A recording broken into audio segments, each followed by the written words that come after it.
How's everybody doing? Okay. Okay.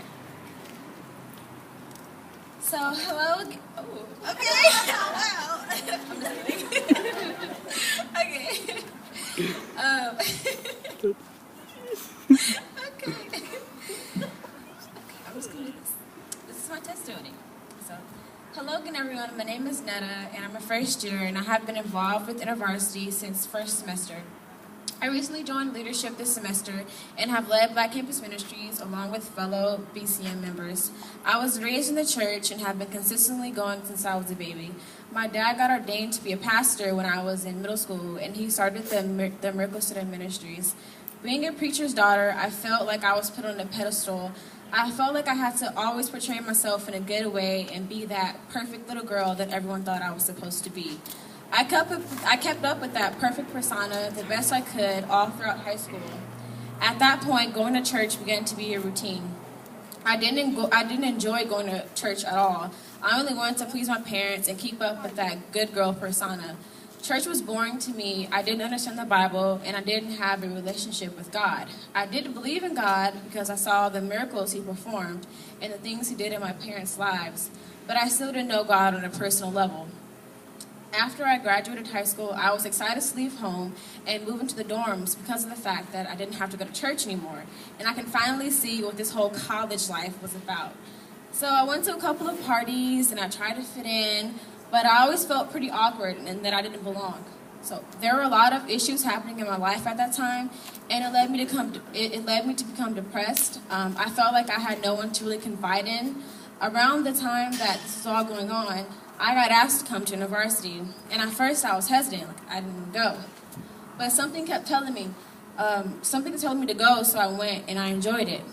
Through Intervarsity, I got connected with a church called Summit, and I started, yeah, some people out there. And I started to go to their college nights called Crux, and that's when my life changed.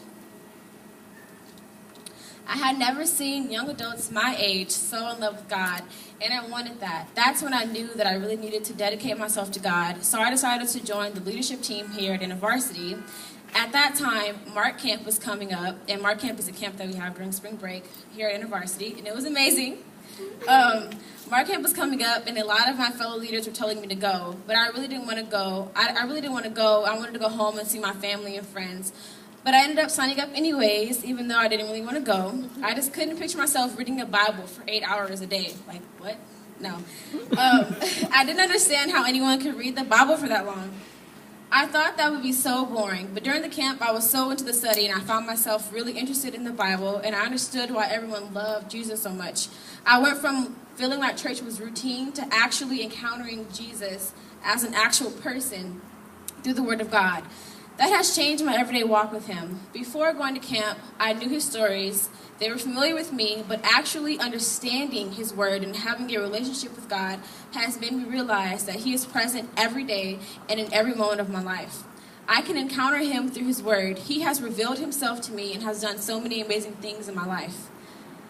I notice that He comes up in every conversation I have. All the time. I get excited when I talk about Him. I just want everyone to experience a relationship with God. Knowing that He loves you more than anyone could ever love you. If you just take the time out to really try to understand and read the Word, your whole life will change because you know who God really is. Even though you may feel like you've done too much wrong in your life, just remember that in the book of Mark, Jesus touched the leper, the most unclean person. Back in that day. Jesus doesn't care how dirty or unclean you are. He loves you and will forgive you for anything you have done. Jesus is amazing. Falling in love with Jesus is the best thing that I've ever done. Thank you.